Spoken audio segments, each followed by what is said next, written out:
So we've been very blessed to have Ryan join us today, and let me tell you a few things about Ryan. He is an internationally recognized keynote speaker and author of the book, The Millennial Manual, the complete how-to guide to manage, develop, and engage millennials at work. He helps organizations gain clarity around millennials and Generation Z so that leaders can effectively lead, engage, and sell in today's multi-generational marketplace. Ryan has been featured in Forbes, Fast Company Inc., and Success Magazine. Ryan's blog, podcast, and Inc.com column inspire and equip thousands of people every week. Ryan's passion, experience as a millennial himself, and his fresh and forward-thinking approach to generations have made him one of the most highly sought-after generational and future of work keynote speakers.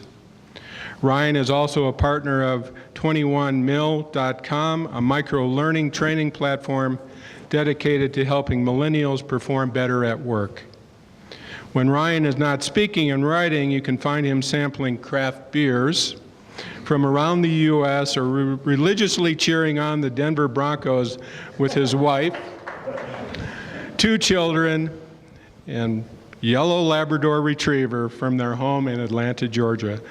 Please welcome Ryan Jenkins. Thank you, Thomas. All right, good afternoon. Let's start with this simple scenario. I want you to remember your first Uber ride. Okay, this could have been 6 days ago, this could have been a year, 2 years ago. Now, if you've never used Uber or Lyft, I just want you to imagine yourself in this scenario, okay? Your first Uber ride. You heard a lot about the application, so you downloaded it to your phone, you open the application, you create your account, you put in your profile picture, you enter into your credit card information, then you put in the destination, let's say it's the airport, put in the destination, and you magically summon a vehicle. And you can see the make and model and profile picture, the rating of the driver that's coming to pick you up. And you can see in real time the vehicle coming to pick you up.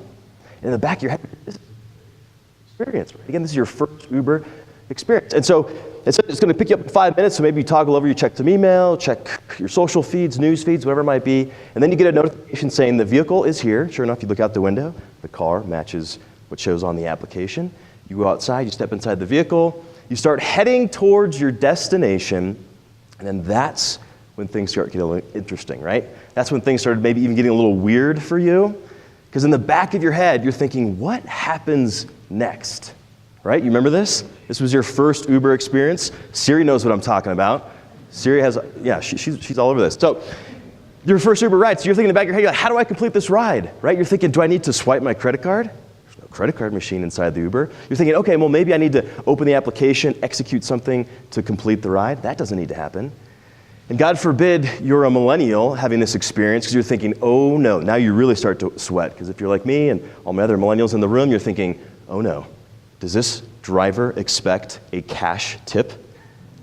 You're thinking, you're really panicking. For us millennials, we left our cash in the 90s. So we're thinking, this driver is not getting a tip, right? That's what we're thinking. So all that's running through your mind, you're thinking, okay, what do I do? And hopefully that first Uber ride, you had an experienced driver that basically turned around, and as you were fumbling around and sweating, they basically looked at you and said, get out, right? You're thinking, okay. You exit the vehicle, you grab your luggage, you close the door, the car drives off, and that's when that sensation hits you. You remember that?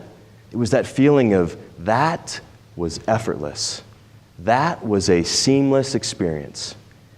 And now, no matter your generation, and if you've had that experience or not, we're having more and more of those experiences. So that effortless and seamless experience, whether you know it or not, is bleeding into every other aspect of your work and your personal lives.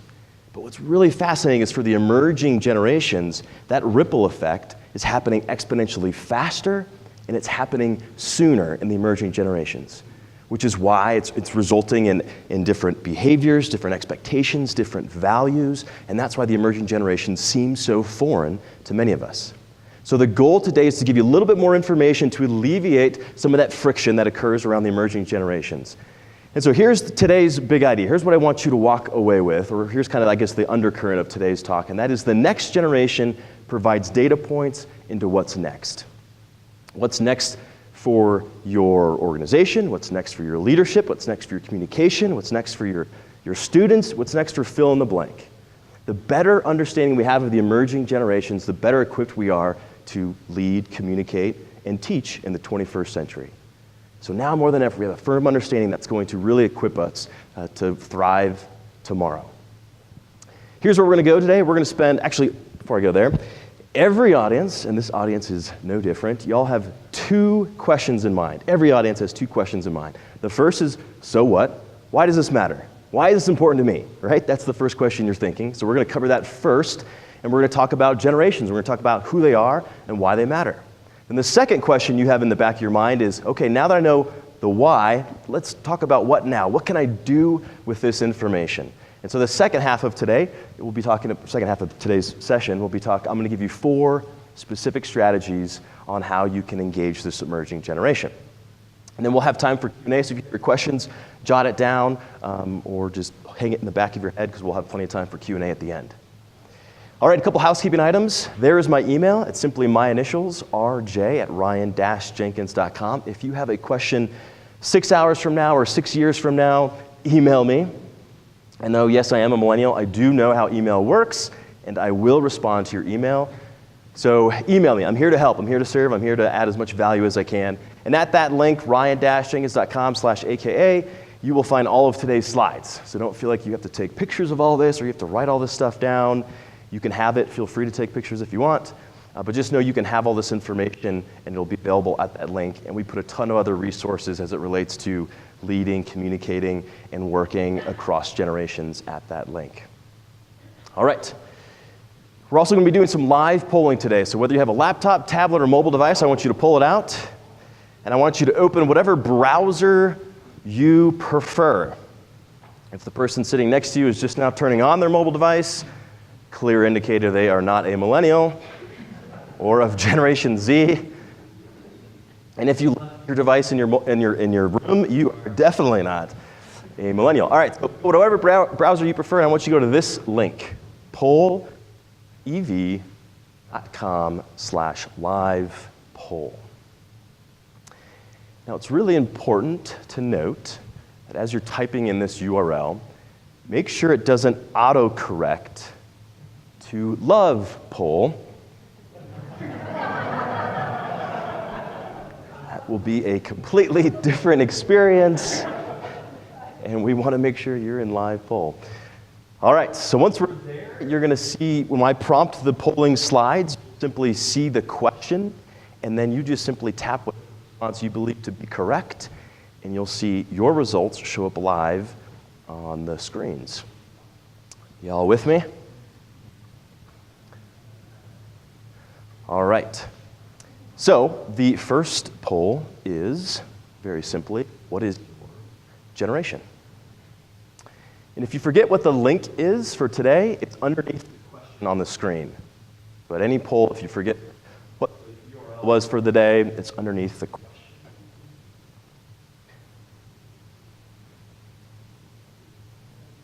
And usually, if I can click over fast enough and it's alive, you guys can see this happening live, or the first responses come in first. It's typically millennials or Generation Z that just shoot right in, right? And then everyone else follows. That's because they're already on their device. They just toggle over, chime in with the poll, and they're back Snapchatting. All right, so this question is just to see the makeup of the room. So it looks like over half is Generation X. And it looks like we've got 4 generations represented. Excellent. And I just want to get you warmed up to the technology because we'll be using this throughout the session today. All right, very good. So keep those devices out and hot because we'll be using those throughout the day. All right, so here's a snapshot of the generations. The middle column is done by age. And on the right side, that's how large these generations were at their peak. These are US-based numbers. And there's 2 asterisks in the bottom right, and that simply signifies that that's how large those generations were at their peak, but they're not that large anymore, unfortunately, just due to folks passing away. So it gives you a good, including those numbers, it gives you an idea of where all the generations stack up. And of course, millennials are the largest generation in the United States. They're the largest generation on planet Earth. One of many reasons why they're so highly scrutinized, and which is why every one of you have probably read an article, seen a video, or seen a speaker talk on millennials. Highly scrutinized. But here's the main point I want to make on this slide, and that is this. It's really important to note here. Generations are clues, they're not absolutes. Generations are clues, they're not absolutes. And in my opinion, they are big clues on how you teach, how you lead, how you communicate, how you sell, how you market. So the better understanding we have of the generations and their varying perspectives and values, the better equipped we can be to communicate, connect, collaborate across generations. Really important to note, generations are clues, not absolutes. So for today's discussion, this is the demographic we're talking about, 18 to 24. It's a demographic that's really relevant to you. And we find ourselves in a little bit of on the fence here because this generation, 18 to 24, includes millennials and Generation Zers. So if you're on the cusp, you're called a cusper. So this is kind of Generation Z and millennials, these are the cuspers in this date range. So for the sake of clarity today, I'm going to be talking about millennials, which will refer to this emerging generation, students aged 18 to 24. I'm going to talk a little bit about Generation Z, those that are years and younger, just to give you a little context and to kind of peek behind the curtain as to how we can expect or what we should expect from this emerging generation. But for the most part, when I say millennials, we're talking about this 18 to 24 demographic. So let's talk about how generations are created. I think you'll find this fascinating because whether you know it or not, everyone in this room is part of a generation. Generations are formed by significant events or trends during the mobile years of an age cohort. And baby boomers are the only officially labeled generation by the Census Bureau. Baby boomers were the first officially labeled generation. All the generations before and after have been, all the generations after the baby boomers or before them were named retroactively. But why the baby boomers were the first generation to be officially labeled is because the U.S. Census Bureau saw a huge spike in birth rates, right? Folks coming back from the war, huge spike in births, and then there was a clear decline in the birth rate as well. Does anyone know what attributed to that decline? Television? Interesting. That might have had something to do with it. 60s. There was actually a specific event. I haven't heard it. Birth control. Thank you. Yes, birth control was introduced, and that really was what defined the baby boom generation. And it was so clear that the U.S. Census Bureau felt compelled to put a label on it. Now all of the generations are labeled or kind of officially named by advertising agencies, prominent authors. Now the New York Times just released an article asking Generation Z what generation they want their generation to be named. So we'll probably see that happening more often moving forward. But the baby boomer generation is the first and likely the last time that a government entity has labeled a generation. That gives you a little context on how the names of generations are created. Age is a common predictor of differences in attitudes and behaviors. I think we can all find common ground on that. A 20-year-old has different values, expectations, behaviors than, say, a 40-year-old. And lastly, generational spans are typically 15 to 20 years, but they are shrinking due to heightened exposure. So it wasn't too long ago when humans, we lived in tribes and small communities, there wasn't a lot of new information or innovation that really changed our behaviors, right? I mean, maybe every now and then explorers would come back and say, hey, there's a mountain range over there, or there's a pack of wolves over here, and that would change behaviors. But it took a long time for expectations, values, behaviors to change. Well, now today, we have a 24/7 news feed in the palm of our hand, and we can experience global events in real time, right? The social networks allow us to peek into the lives of all of our peers around the world. And so because of this heightened exposure, we're seeing that generations are likely to start shrinking, that may be 5-year spans. So it's one of the reasons why generations is a relevant conversation, because we'll start seeing much varied generations and shorter generation spans moving forward.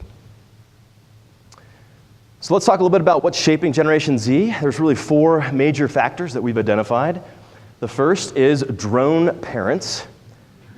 You've heard of helicopter parents. This is the next evolution. Generation Z is being parented, for the most part, by Generation X. So you can learn a lot about a generation if you understand who their parents are.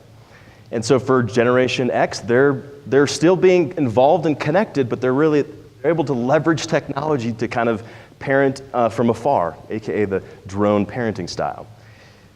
But here's the bottom line. Gen Z is being taught to take their career in their own hands, to not everyone gets a trophy, and expect to work harder.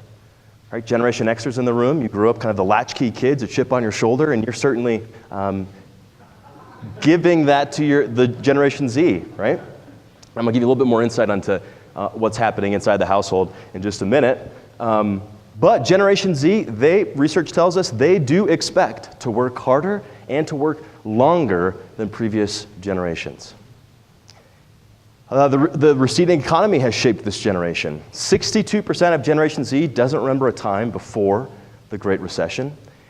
And Gen Z's parents' median net worth fell by 45% during that time. So you can imagine some of the conversation, some of the tension that was present inside the households as this generation grew up, which has made them a much more realistic and cautious generation. Compare that to the millennials, who grew up in a very time of abundance, very optimistic generation. All right, third is the connected world. Gen Z grew up during the most accelerated and game-changing periods of technological advancements in history. They do not remember a world where a smart device has been outside of arm's reach. That's fundamentally changed everything for them. It's changed how they socialize, how they learn, how they'll show up to work, how they communicate, how they buy. It's changed everything. We'll talk more about this game-changing, how fast they're changing, and why they're changing so fast in a little bit. And then lastly, for millennials, the last factor that's shaping Generation Z is they've had a front row seat to the millennial generation, the most highly scrutinized generation of all time. So with that, Gen Z is hyper aware of the millennial strengths that they should emulate and the pitfalls they should avoid. So they've had a front row seat, so they're trying to course correct as they see millennials falling short in certain areas and excelling in others. So those are the four factors shaping Generation Z. Let's talk about some of the rising generational tensions and why we're talking about it today. This will give you a little context. The global life expectancy of humans in 1900, what do you think it was? Shout it out. 45. I'm hearing a lot of 40s. That's very optimistic. 38, we're getting warmer. 32, getting really warmer. 31, I heard it. You guys went from 32 to 30. 31, can you believe this? This is the average between both sexes. 31 was the global life expectancy. 2018, any idea what it is today?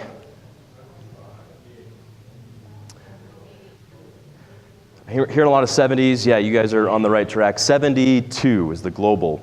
Again, that's the average between male and female. So that is a 41-year increase in over 100 years. I mean, that's extraordinary, right? And now to melt your minds even further, research now tells us that the first person to celebrate their 150th birthday has already been born. So imagine what it would look like and or feel like to have a midlife crisis at the age of 75. Can you imagine? I mean, 1900, like, are you kidding? Wild, wild, wild, wild. So, because of the advances in medicine, because of advances in technology, we're living longer. Because we're living longer, we're working longer. So a lot of you probably interact with 4 generations your day to day. Well, in the very near future, because we're working longer, we're living longer, we could be interacting across 5, 6, God forbid, 7 different generations in the very near future. So the tensions that you and I experience leading, communicating, teaching, working across generations will only intensify moving forward. So it's a relevant conversation today, and I'm glad we're having it. All right, let's do another poll. So you don't have to hit the refresh button. You don't have to hit the back button. You simply should see this question pop up, and I'm eager to get your thoughts. 52% of workers say they're least likely to get along with someone from another blank.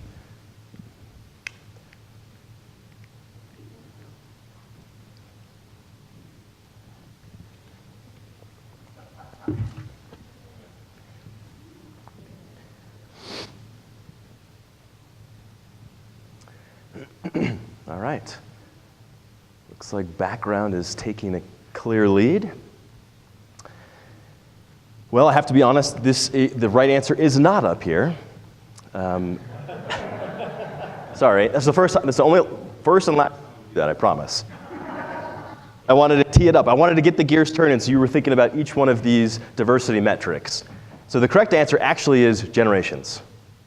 52% of workers say they're least likely to get along with someone from another generation. Generations trumps race, gender, ethnicity, education, background, any other diversity metric you can think of. Generation is the top as far as causing friction in the workplace. And it's not slowing down. In fact, 52% of Generation Z anticipate challenges with working with baby boomers and Generation X. And only 5% of Generation Z anticipate challenges working with millennials. So if we're not careful, the divide that currently exists between the emerging and the established generations will continue to grow if we're not aware of some of the challenges, aware of this gap, and if we're not equipped with some strategies to begin closing that gap.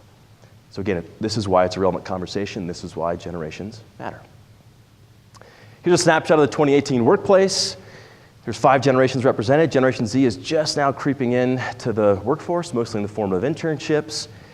But as of 2016, that was the first year that millennials made up a majority of the workforce. They were the largest generation in the workforce. And again, Generation Z is just now creeping in, and so by 2025, you should expect to see many more Generation Zers in the workplace, because by 2025, 75% of the global workforce will be of the emerging generations. So let's park here for just a minute, and I want you to think about your own scenario, your own situation. The way in which you work, the way in which you teach, the way in which you interact with students and colleagues. I want you to compare how you did that today and compare it with just 5 years ago, okay? I bet the way in which you communicate, how you deliver assignments, fill in the blank, I bet it's changed a lot in 5 years, right? Because the world's changing fast. So fast forward now to 2025, if you can, how will the industry change? How will the institution change? How will you as an individual need to evolve? Because now, most digital pioneers and digital natives begin stepping into decision-making roles, and they really begin to create some fundamental changes because they're rewired differently from other generations. So my gut's telling me there's going to be a lot of change in 2025, and I'm sure your gut's telling you the same thing. So again, this is one of the reasons why it's important to find our footing in today's day and age, because things are changing so rapidly. And we can all feel it, right? You can feel the ground moving underneath your feet, but we're having a hard time putting our finger on what it is and what we can do about it. So hopefully, again, I can give you some little context and some help on why that's happening and what to do about it today. All right, so let's talk about millennials, and then we're going to talk a little bit more about Generation Z. But as we said, they're 21 to 37 years old as of this year. They're the largest generation in the US and globally, which is one of the reasons they're so highly scrutinized. They're digitally savvy, right? They were digital pioneers. They were first on social, first to move with texting and smartphones. They were just coming of age when all this technology was happening. And they're the most educated generation of all time.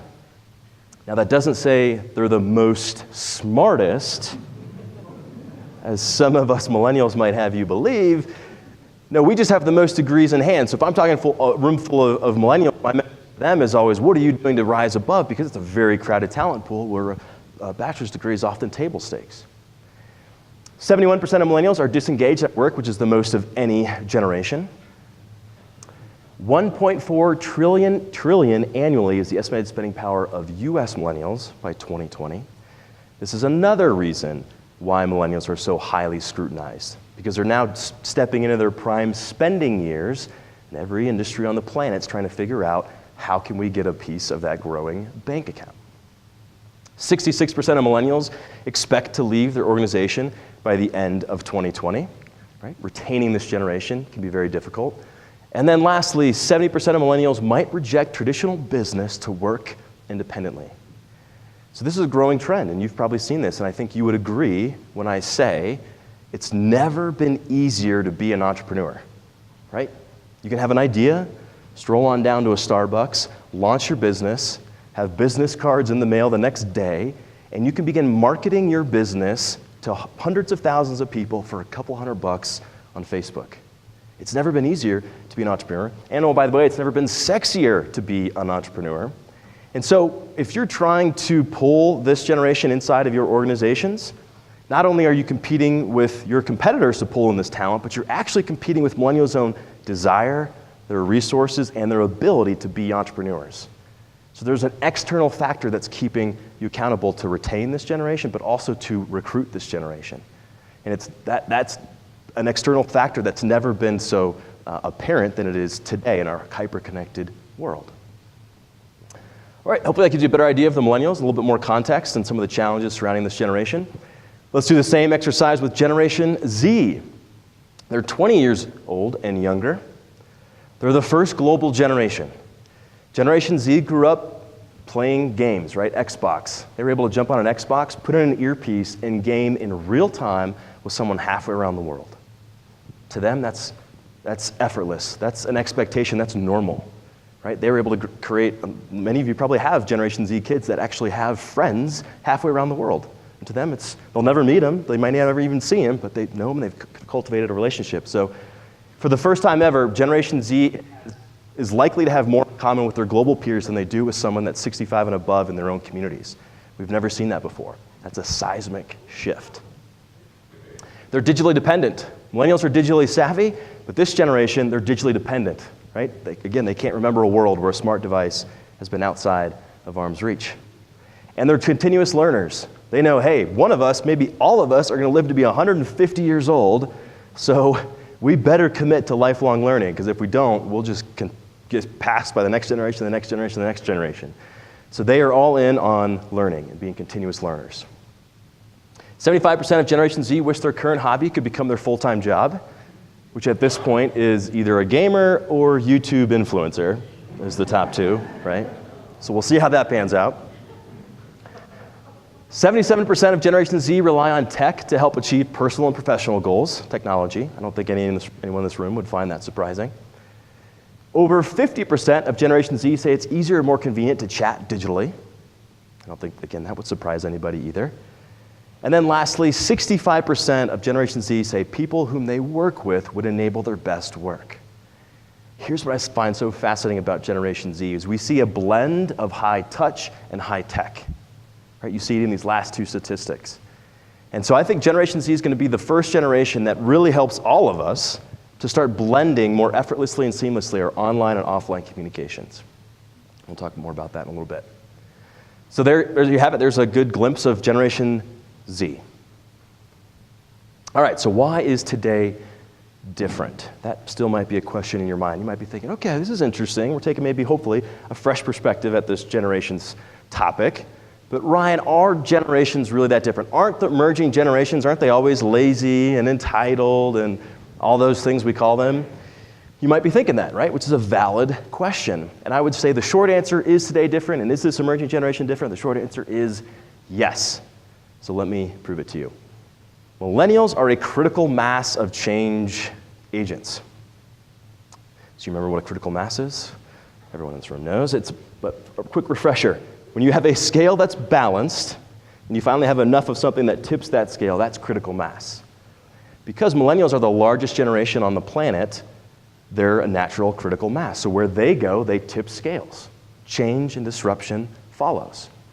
But that doesn't make millennials unique, because baby boomers, you were once the largest generation, and wherever you went, change and disruption happened. You tipped a lot of scales.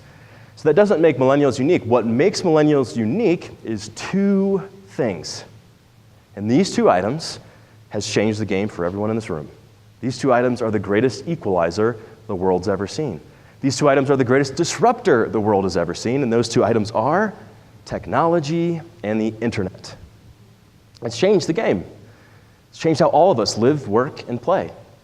So you take those two items and you put that on the shoulders of the largest generation on the planet, and that's the recipe for massive disruption. That's the recipe for massive change. And this has created what we call exponential times. I think one of the primary reasons that millennials are so highly scrutinized and so highly talked about is because they're simply just putting a face to all of the change that we're experiencing. And I think it's helpful to look at the millennial generation because, again, they give us data points, they give us behavior. So if we understand it, we can try to get ahead of some of these curves. So these exponential times, it's created exponential times. So let me flesh this idea out even further, and I want to do a quick exercise on this topic of exponential time. So here's how the exercise is going to work. I want you to shout out, just blurt out, whatever comes top of mind, right? Just shout it out. I'm going to try to capture as many as I can. I want you to name an invention of the past. And we can go back as far as fire, if you want to, okay? Submarine. Light bulb, wheels, submarine, toilet, electricity, airplane, refrigeration, penicillin, computers, printing press. Oh, we're winding down. Did we get them all? Did you guys get them all? Give me a few more. Vaccines. Vacuums. Vaccines and vacuums. All right, give me 3 more.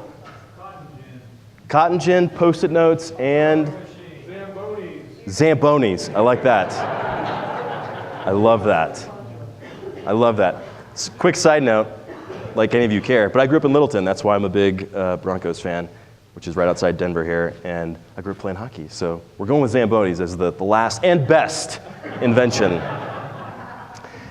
All right, so this is great. So, I mean, if you didn't shout out anything, you could have named anything in this room, right? Podium, carpet, shoes, clothes, like at some point, all this stuff was an invention. I mean, it's incredible how far we've come. But 100%, and I was really listening hard to try to not have it be 100%, but 100% of the responses I heard and I repeated, we had Zambonis and electricity and the wheel and the printing press. Those are all physical inventions, right? And most of the inventions in the past were physical inventions. But because they were physical inventions, that limited how quickly they could impact our behaviors. That limited how quickly they could disrupt culture and societies. Right? Take the automobile, for example. It took decade upon decade upon decade for the automobile to be invented, and then it took decade upon decade for us to actually integrate it into our culture and for it to shape how we live and work. Well, so you contrast all of those physical inventions with today, a lot of inventions that are happening, intangible inventions, right, that are happening and being invented in the cloud, right, in the cyberspace, in the digital world. It sounded like one was just being invented just then. This is so exciting. It's happening right underneath our noses. So we have the digital inventions, and then we're having these intangible inventions. So that's things like Amazon, Netflix, software as a service, apps, whatever that other ding was, right? That was an invention, right? But these things are intangible. So because they're intangible, but yet you and I are connected now, they have exponential power to change our behavior. They have exponential power to disrupt industries. They have exponential power to disrupt institutions. So let me give you a couple examples of how this is playing out so we can really see how this exponential times and change is happening. Who knows what this is? Pokemon. Yeah, some of you knew, but we're like, I'm not sure I'm ready for my colleagues to know I know what that is. Pokemon Go. Raise your hand if you either can't remember or don't know what Pokemon Go is. Raise your hand. 5% of you, and I'm sure half of you have heard of it, you just don't remember, or you have intentionally blocked it from your memory, which most of us probably would like to. So Pokemon Go, for those that can't remember, it was an augmented reality game that came out about 2 years ago. And you ran around, people all around the world were running around with their mobile devices trying to capture digital creatures, right? Trying to capture Pikachu. Okay? You guys remember it? Now you guys are nodding your heads. Okay. So Pokemon Go was the fastest growing application of all time. In the first month, 130 million people downloaded the application in 1 month. And in the first 90 days, you ready for this? They netted $600 million in revenue. In 90 days. That was the fastest app to ever hit 130 million downloads and fastest app to ever hit 600 million in revenue. So it's a prime example of the exponential times that you and I live in. There can be an intangible invention that hits the App Store and takes over the world. So here's what else we need to wrap our heads around is whether you hate it or love it or you've played it or you don't, doesn't matter. What matters is for Pokemon Go, it confirmed that the emerging generation is ready for more augmented and virtual reality experiences. In fact, now Generation Z, 1 out of 4 Generation Zers expect virtual reality inside of their future workspace. So imagine how those numbers change when they step inside your classrooms, right? Their expectations have elevated. So let me give you a little bit more examples of exponential times. Airbnb is the #1 hotel service on the planet. Marriott is #2. They have 1 million rooms available around the world, and they've done that since 1927. Incredible. But Airbnb has double the amount of rooms, and they only started in 2008. And oh, by the way, they don't even own a single property, right? At least a hotel property. Plenty of corporate properties. So you and I live in exponential times. There's no way this type of scale could have ever happened except in the exponential times that you and I live in. Another example, Facebook. Does anybody remember what happened on this date on Facebook? IPO, good guess.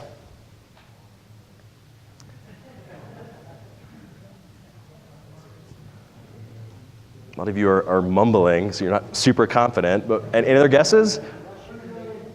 1 billionth user. Good. We're almost there. 1 billion. So on August 24th, 2015, Mark Zuckerberg announced via Facebook, how convenient, that he's a billionaire. Yeah, that would have been something, right? Yeah, hey, guess what, everybody? Thanks to you, I'm a billionaire.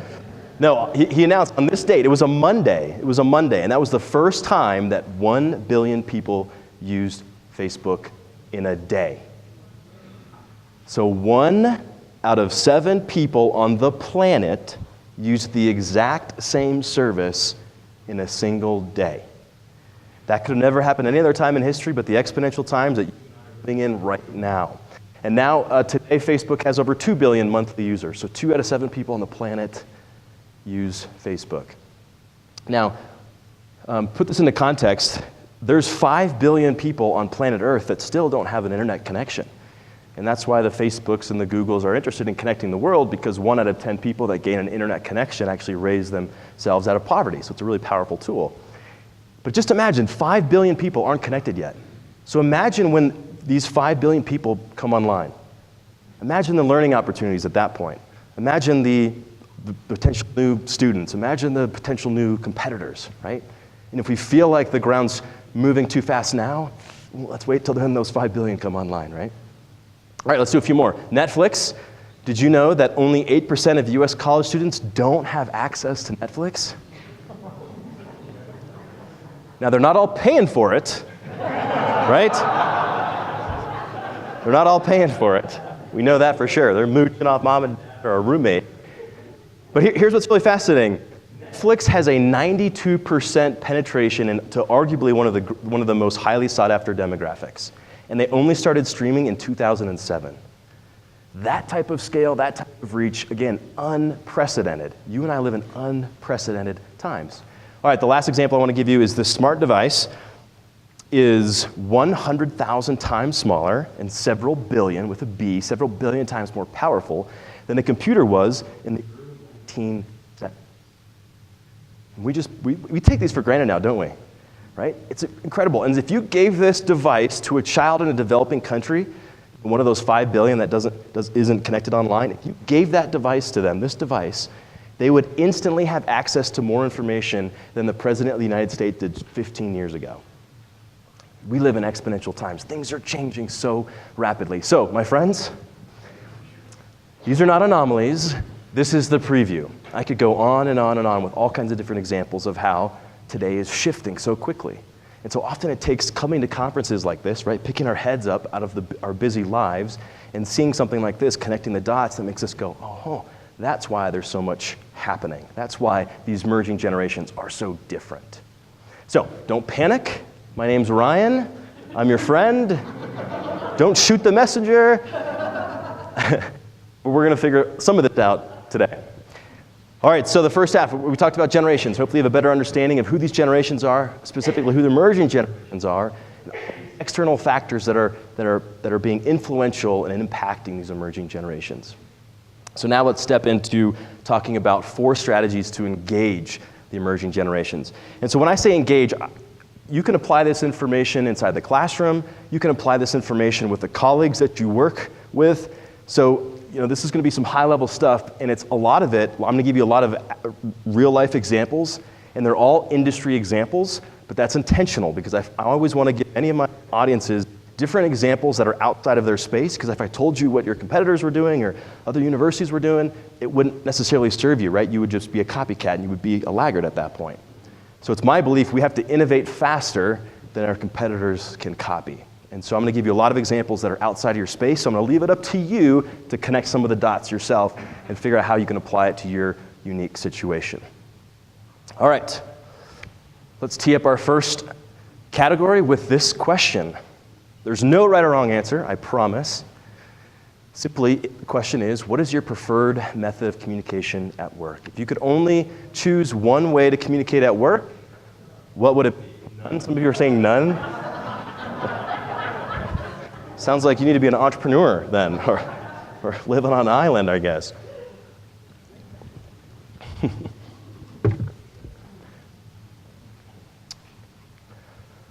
All right, face-to-face is the clear winner here. So we've got 4 represented today, and I find this so fascinating. I ask this question a lot, and depending on the audience, the answers are always so different. So here's the purpose of this poll, it was to elevate your blood pressure a little bit. That was part of the goal, because it's stressful about this, right? Think about all the different ways that there's a ton, right? And now some people are not sure if this is live or not, so you just are popping in and out. That's fine, that's cool. What is the other? I'm always curious. People rarely do that. Is someone bold enough and want to tell me what the other is? Morse code. Morse code. All right. It's going in there. I'm adding it as an option next time. Morse code. So there's more ways to communicate than ever before, right? And just in this room, there's 4, maybe 5 different ways to communicate. So if you're trying to communicate with your colleagues or your peers, you're having to think through 4 to 5 different communication channels. And to make things even more complex, every generation has a different preference as it relates to communication, right? One generation is going to want to sit down with you face to face. Another one's going to shoot an email. Another one has no problem texting you while they're sitting right next to you. We won't mention names. That's the reality, right? So it's a very complicated communication environment that we all are in now. And so let me break this down. Let's take the 4 major generations.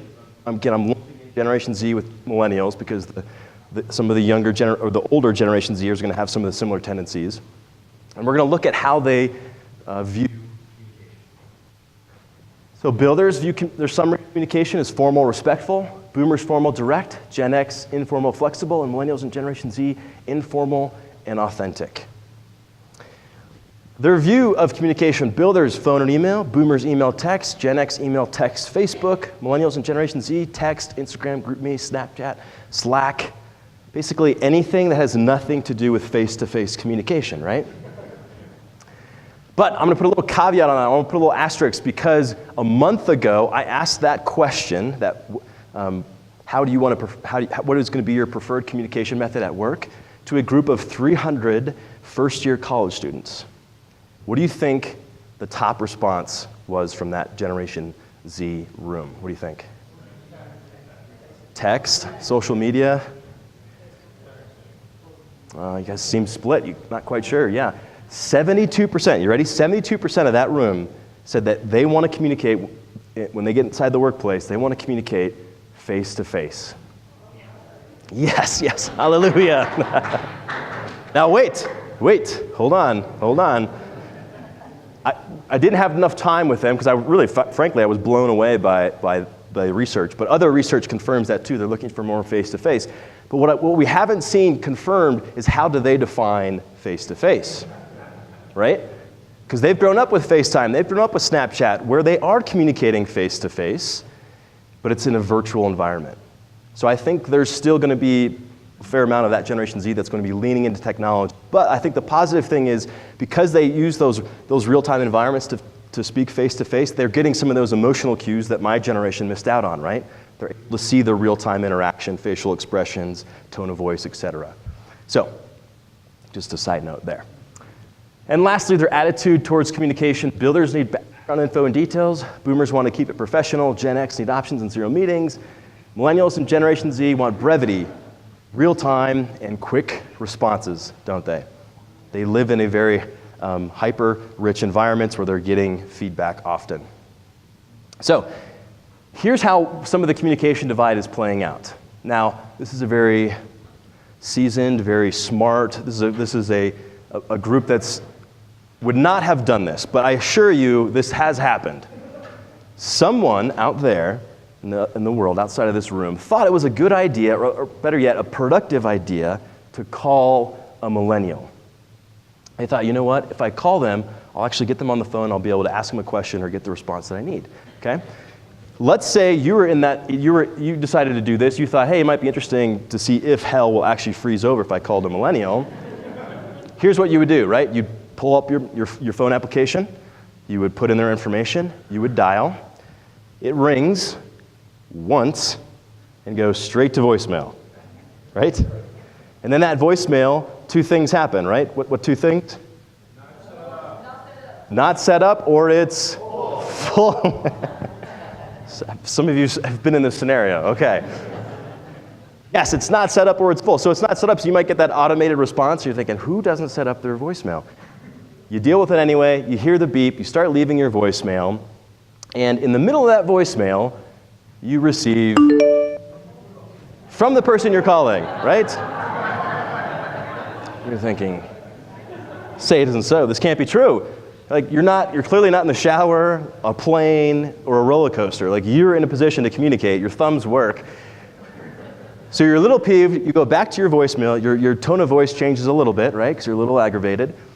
And so you leave you end your voicemail with your phone number. Hey, call me back at 404-590. Why are we still leaving our phone numbers, right? We have visual voicemail these days, right? Anyway, we leave our voicemail because it's out of habit. We hang up, we think, gosh, that was a really good voicemail. There was a lot of good information in there. But I know I live in the 21st century. I need to close this loop, so I'm going to text them back just to close the loop. You're thinking, great. I'm done, I can move on with my life, and then you get that text right back. Like, you didn't even get to see those 3 flashing dots, right? Like that they were thinking about texting. It was like automated, like instant. Now the reason we're all laughing at this example is because we've been on either side of this, right? We've all been on either side of this. And it's just one example of how the communication divide is happening when it comes to communication. And so now you know that if you leave a voicemail with a millennial and or Generation Zer, just know your voicemail will die a lonely, lonely, lonely death in the sea of unheard voicemails, right? Because where do you start when you have over 100 voicemails? I showed this I think it was maybe 3 months ago, and a millennial felt so compelled, she stood up and she said, she showed her unheard messages, and she had, I think it was 132 unheard voicemails. And she was so proud. She was like, no, this is me, this is me. Everyone was like, oh no. All right, so if you find yourself in that scenario, which it sounds like a lot of you do, here's one simple strategy to consider, and that is to defer your communications. Use generation as a hint and defer your communication. So if you're trying to communicate to a millennial or Generation Z, or you're definitely not going to leave a voicemail because we know how that ends up. So you might want to think about text message or some other maybe digital communication. Vice versa is true. If a Generation Z or millennial is trying to communicate up, they're definitely not going to want to start a group me or DM you on Twitter. They're probably going to want to resort to face-to-face or picking up the phone. So the bottom line here is adjusting your communications is the new norm, right? This is the day and age that we live in. This is the modern workplace. And so we have to be mobile, or we have to be adjustable, right? We have to be double threats. We've got to be good online communicators, and we've got to be strong offline communicators as well. All right, so let me give you a couple examples of how organizations are taking this strategy and applying it inside their organizations and with their teams. Charity Water, which is a nonprofit that delivers clean water to parts of the world that need it, they have replaced all internal email with Slack, which is a collaboration, a cloud-based team collaboration tool. How many of you are here familiar with Slack? Raise your hand. Okay.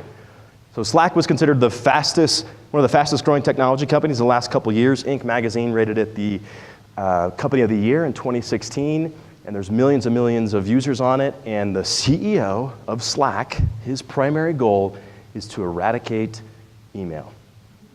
And why we're seeing so much growth is this emerging generations is stepping into your classrooms, they're stepping into onto your campuses, they're stepping into the workplace, and they're wanting more dynamic communications. Email's just not cutting it enough, right? So that's one example of how a company is deferring their communications. They're thinking, hey, we want to enable our workforce to communicate more efficiently, more effectively.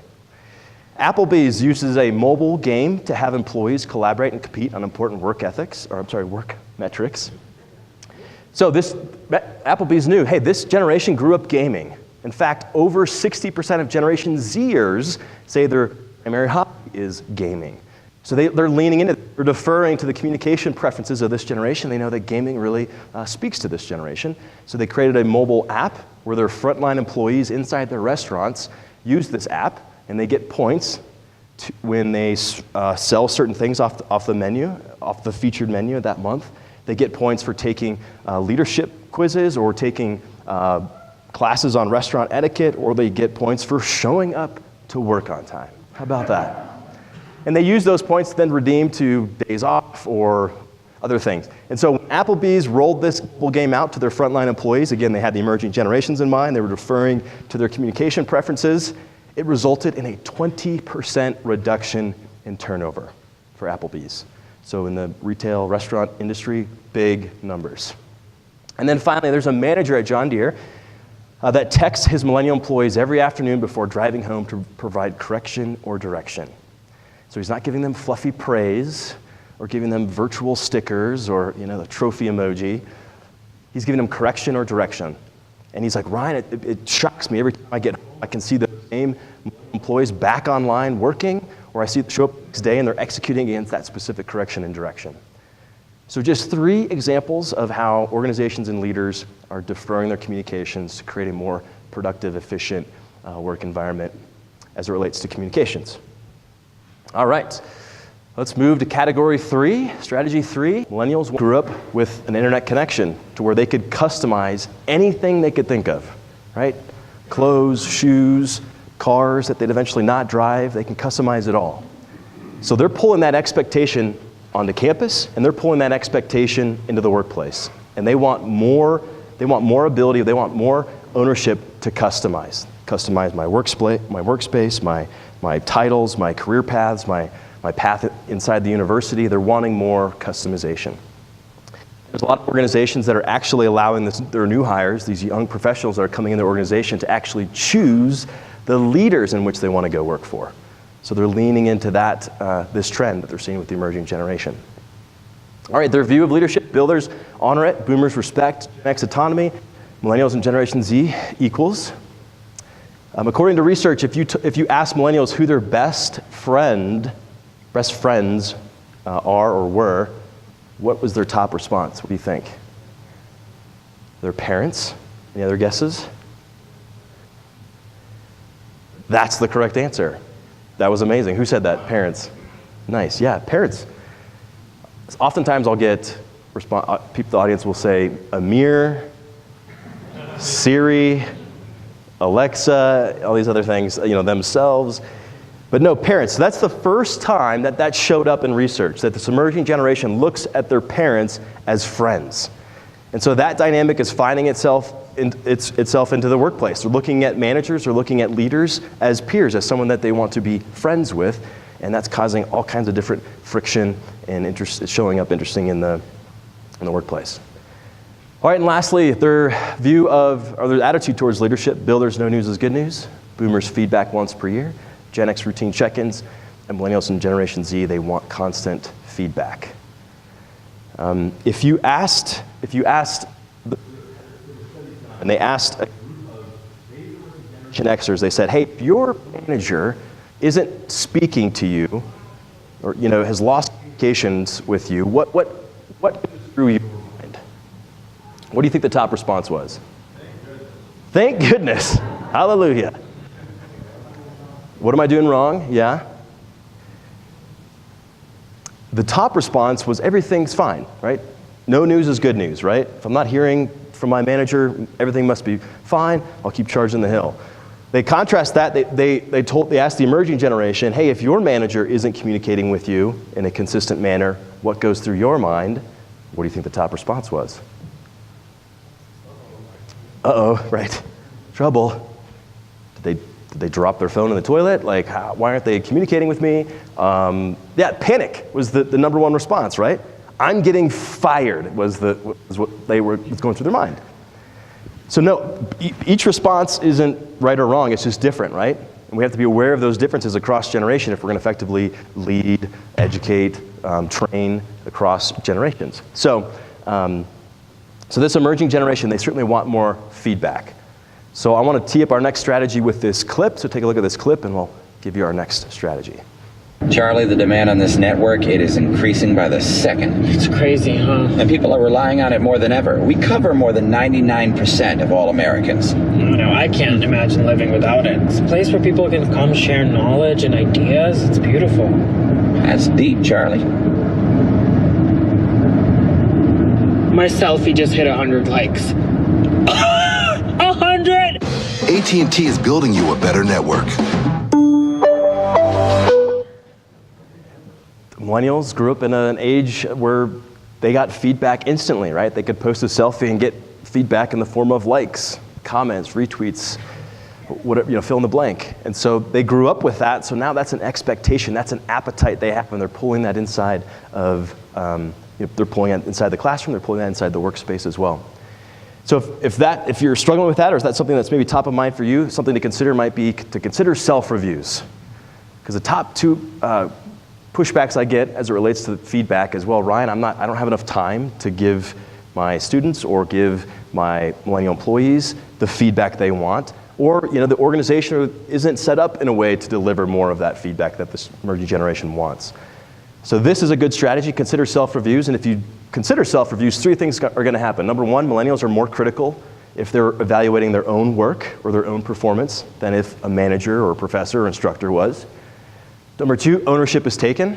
Well, if I'm evaluating my own performance or work, it's really hard for me to blow smoke at myself.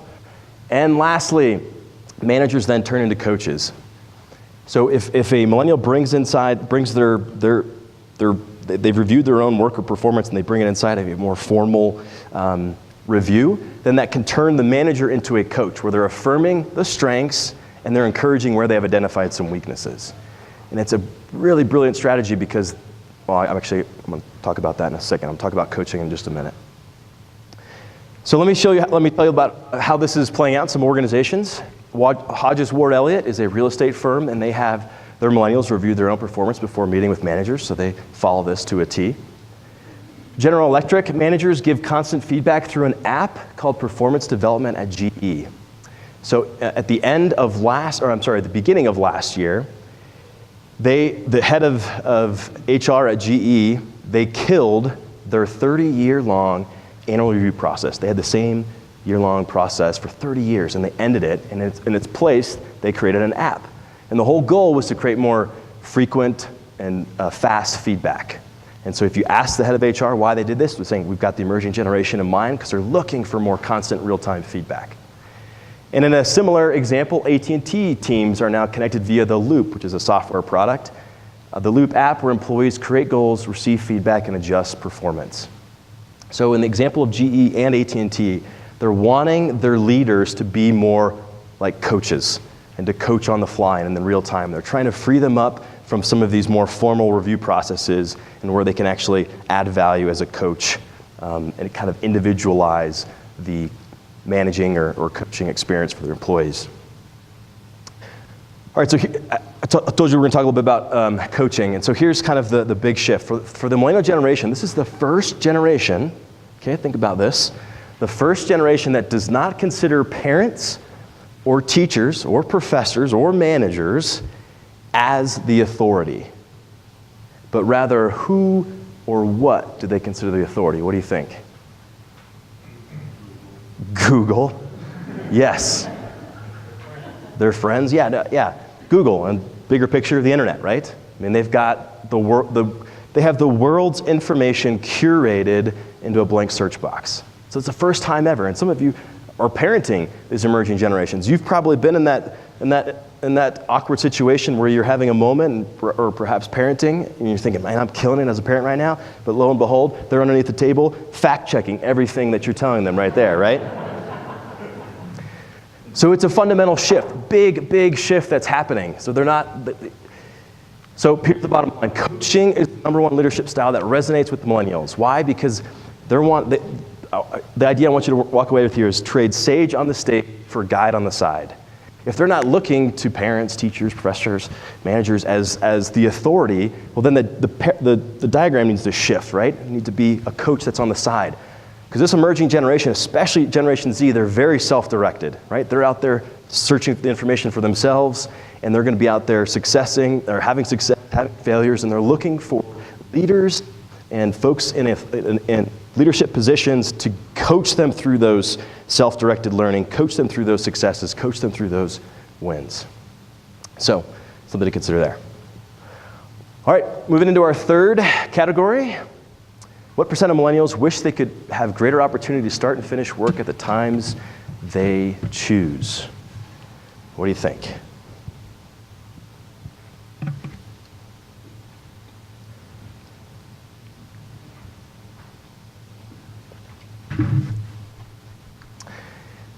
All right. The correct answer is 88%. 88%. This is typically time in the presentation you'll have figured out there's a clear response button at the bottom of all the answers. So if I give you the answer ahead of time, you can hit clear response and then you can put in the correct answer. And as I was saying that, none of you, well, now, some of you have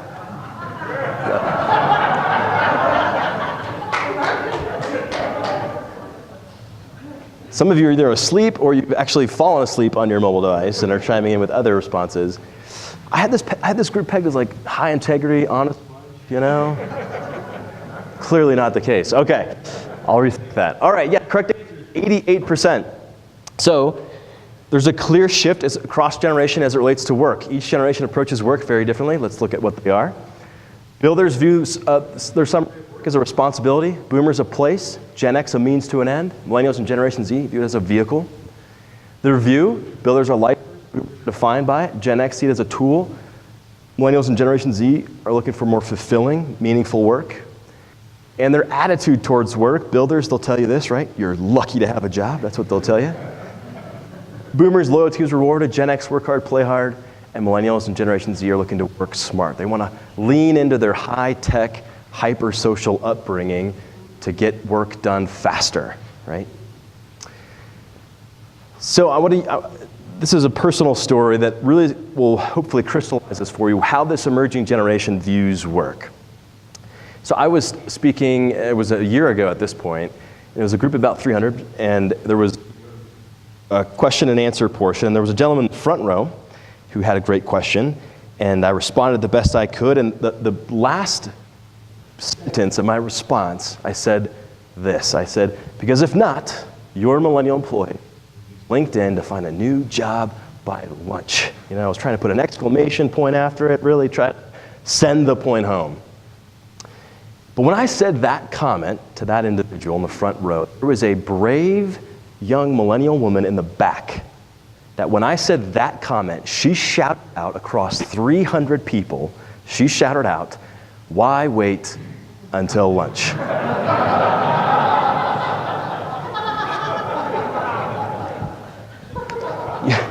You can't make this stuff up, right? I mean, and the whole audience, it took them a second, but then they started laughing just like you were, and they made this realization. They thought, and eventually where we got to, and we kind of unpacked that whole situation, was just like you and I now are empowered consumers, right? We can go to the grocery store or we can go shopping and we can price check in the aisles, right? We have, this mobile device has empowered us as consumers. So in that same way that you and I are empowered consumers, this emerging generation, they're now empowered employees. Where if they're dissatisfied, if they're disengaged, they're just a finger swipe away from going somewhere else.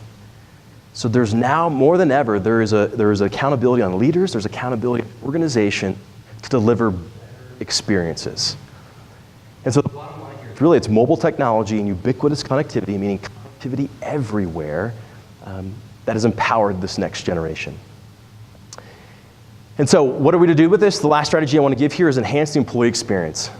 I love, when we're talking about the future of America, that article, and one of the primary objectives or aspects was to strengthen the student experience, because it's all about experience for these emerging generations, right? They've had everything at their fingertips. They're wanting those experiences that they can't get online.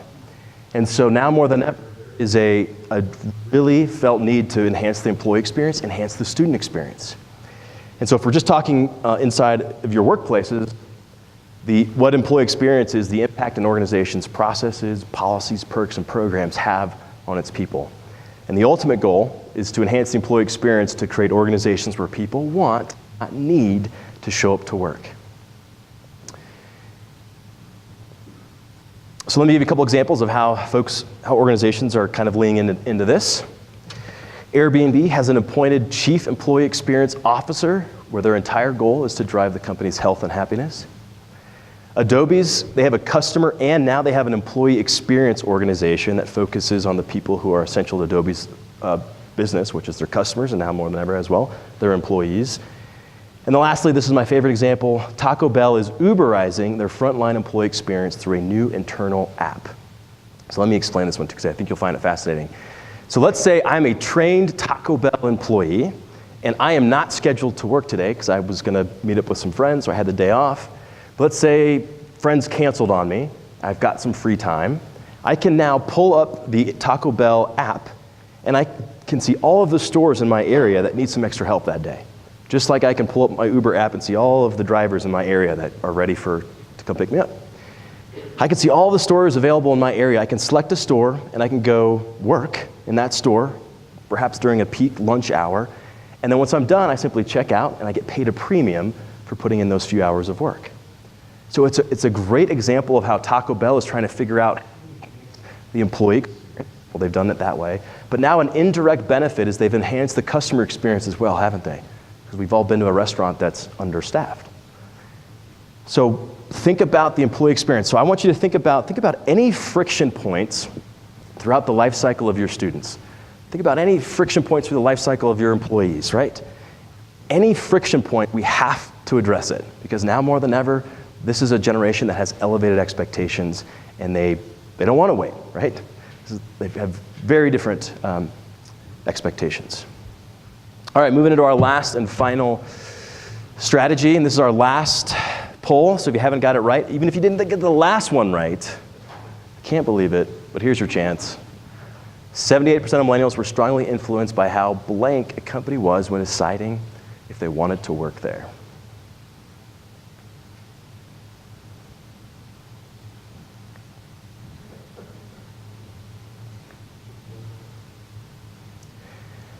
Again, there's a case to be made on any one of these, but the correct answer, and the most of you got it, 43% is innovative. They're looking to go work for innovative companies. They want to go work for innovative leaders. They want to go work, they want to take classes with innovative professors. It's in their DNA and looking for it. Should we wait? Are you all just going to change your answer? You guys. All right, so technology, right? If they want to be innovative, of course they have a very intimate relationship with technology, but technology we all have a different perspective of it because we're all from different generations. So let's look at what those preferences are. For builders, no tech, boomers, some tech, Gen X, high tech, millennials and Generation Z, all tech. The review, builders, hindrance, boomers, enhancer, Gen X, balancers, millennials and Generation Z view technology as an amplifier, AKA social media. And lastly, their attitude, builders, they hope to outlive it. Thinking if I need to join Snapchat just to have a conversation with my grandson, I'm not doing it, right? I want the Snapchat thing to blow over. Boomers want to master it, Gen X want to enjoy it, and millennials and Gen Z need to employ it. It's part of their DNA, right? All right, so I want you to take a look at this quick clip, and I'll close up with our final strategy here. Kind of like grandkids equals free tech support. Oh, look at you. So great to see you. None of this works. Come on in.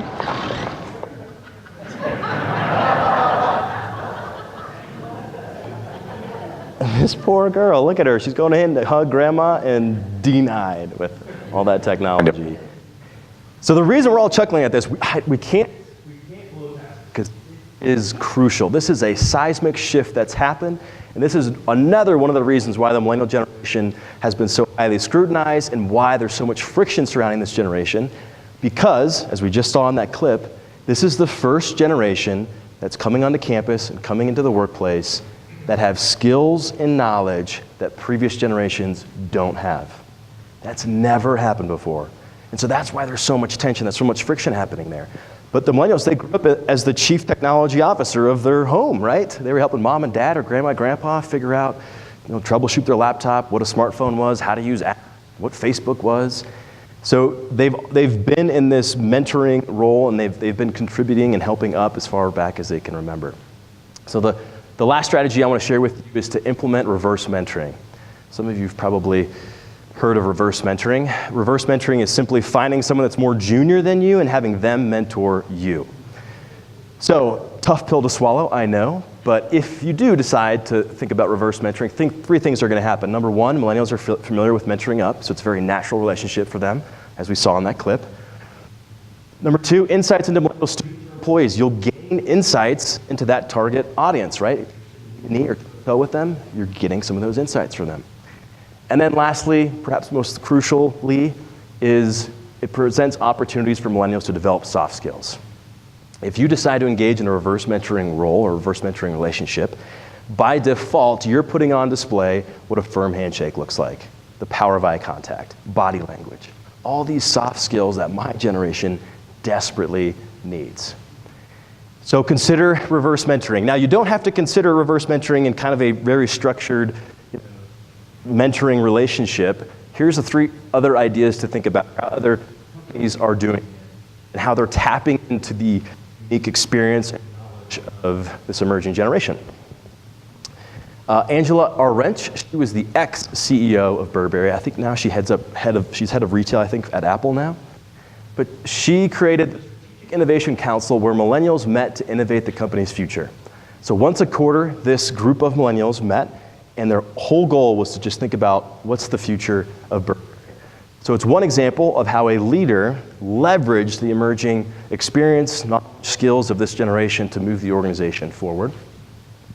At Aetna, they have a generational employee resource group, or an ERG, that enables each generation to learn from generations. So they have events, they have social gatherings, where each generation is rubbing shoulders and learning from one another. It's now crucial that we bring all the generations to the table and cognitive diversity, so we can make faster and better decisions, and they're doing it at Aetna. And lastly, Bacardi has a Rising Stars program that develops emerging leaders and encourages them to disrupt the company from the inside out. So Bacardi is constantly asking their next generation leaders, if we were to start from scratch in the 21st century, what would the business need to look like? And so they're constantly asking these questions and encouraging and equipping this generation to disrupt from the inside out. So 3 examples of how they're using reverse mentoring and they're tapping it. All right, so that's our 4 strategies, and we're going to jump into some Q&A, so hopefully you have some of your questions. And then after our Q&A, I've got a clip and a closing thought to wrap up with. Before we get to the Q&A though, here's some additional resources you can take advantage of. Don't forget that's my email, rj@ryan-jenkins.com. If you want to connect with me on LinkedIn, that's the link to do it. I share 2 or 3 articles, videos on a weekly basis, next generation trends. So if you want more, that's a good spot to connect. I have a book. If you go to that link, it'll direct you to Amazon, where you can pick up the book. And we covered 4 strategies today. Inside the book, there's 47 of them. And so it's an accumulation of 5 years of us working with different organizations, and it's boiled down in a way, so take advantage of that. There's physical and Kindle versions. And lastly, if you want the slides, go to that link. There's a 2-minute survey. I'm a millennial, I crave feedback. It's been 60 minutes, and I've only gotten your laughter, which has been great, but I want more. So if you take that 2-minute survey, then you can have access to the slides. So I hope you'll consider doing that.